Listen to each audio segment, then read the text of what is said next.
All right, let's dive in. We're going to pull back the curtain on some of the invisible machinery that powers, well, pretty much every modern web application you've ever used.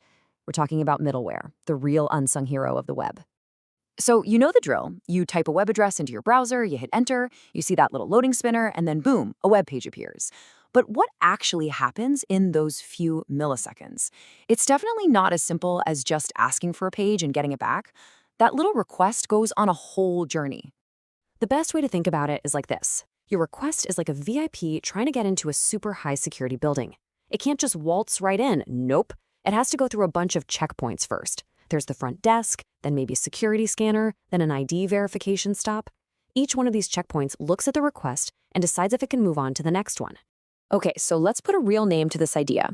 In the world of web development, that series of checkpoints we're talking about is called the request pipeline. And each of those individual security guards checking your credentials, that's what we call middleware.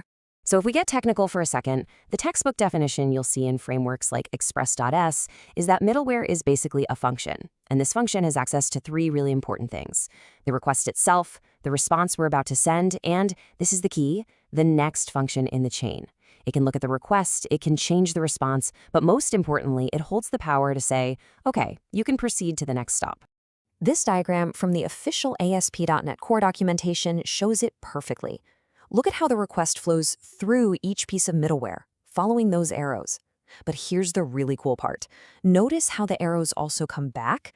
This means a piece of middleware can do something before passing the request on, and then do something else after everything down the line has already finished.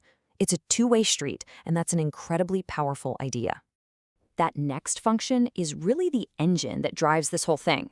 So let's say the first middleware is a logger. It does its job, writes down some info, and then it calls next. That's like handing the baton to the next runner, maybe an authentication checker. That checker does its thing, and it can call next again. But check this out. After the entire chain has finished its work, control actually flows backward, all the way back up. This allows that first logger to then add another note like, hey, the response was sent successfully. How cool is that? Now here is the absolute crucial point. If a piece of middleware forgets to call next, the journey just stops, dead in its tracks.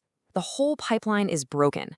And unless that middleware intentionally sends its own response, like a big access denied message, the user's browser is just going to sit there, spinning and spinning forever.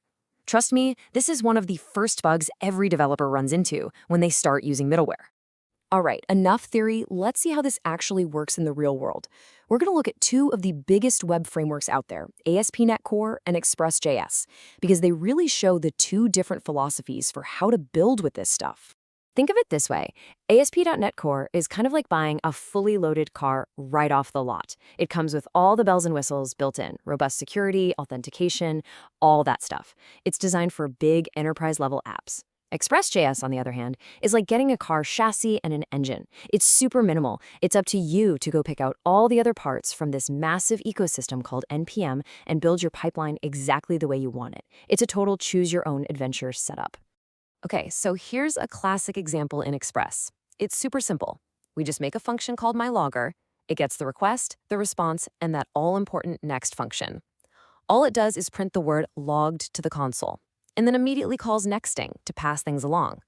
That app.use line at the bottom, that just tells our application, hey, I want you to run this little function for every single request that comes in. That's it. Simple, but incredibly powerful. And now here's pretty much the same thing, but in ASP.NET Core. Yeah, the C# syntax looks a little different, but look closer, the pattern is exactly the same. The app.use method registers our middleware, it prints request received, then it calls next to let the rest of the pipeline do its job, and then once all of that is done, the code after the await line runs and it prints response sent. This is a perfect demonstration of that two-way flow we were just talking about. All right, let's talk about what is probably the single most important rule when you're building a middleware pipeline. It's not just about what checkpoints you set up. It's about the sequence you put them in. And getting this wrong can have serious consequences. Seriously, think about our building analogy again. What good is the main security checkpoint if you place it after the door to the secret vault? It's totally useless, right? The exact same logic applies here. The order of your middleware is not a suggestion. It is a critical rule that directly impacts your app's security and performance. So here's a pretty standard secure order. You always want your exception handler at the very top. so it can catch any error that happens anywhere else in the chain. Then, you immediately enforce security, like HTTPS. After that, you handle the easy stuff, like images and CSS files, just to get them served quickly. It's only after all that basic stuff is done that you start asking the important questions. Who is this user? That's authentication. And what are they allowed to do? That's authorization. And only then, at the very end, do you finally route the request to the right part of your app. And hey, don't just take my word for it. This quote is straight from Microsoft's own documentation. They literally say the order is critical. Getting it wrong can create massive security holes, destroy your app's performance, or just flat out break everything. It is absolutely fundamental. So once you really get the hang of ordering your middleware correctly, you can start to see it as more than just a series of checkpoints. You can see it as a set of incredible tools, almost like power-ups, that let you write way cleaner and more powerful code. For instance, imagine having one single global error handler at the top of your pipeline that just catches every single error in your whole application. Your code becomes so much cleaner. Or what about a caching middleware? It can intercept a request, realize it's seen it before, and just send back a saved response instantly without bothering the rest of your server.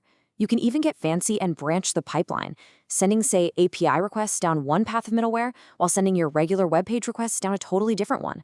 The possibilities are pretty much endless. When it comes right down to it, middleware really is the connective tissue of the modern backend. It's this elegant, super powerful pattern that lets us build really complex applications out of small, simple, reusable little pieces. So let's wrap this up. What are the big takeaways? 1. Middleware creates a pipeline to process requests. 2. The next function is the key that passes control down that pipeline. 3. Order is everything. It's non-negotiable for a secure and working app. And 4, mastering this pattern is a huge step toward writing clean, professional, high-quality code. So there you have it. You now understand the secret journey that basically every single web request takes. It's not magic, it's a deliberate, powerful, and really elegant architecture. So the only question left is, now that you know the secret, what are you going to build with it? Thanks for tuning in.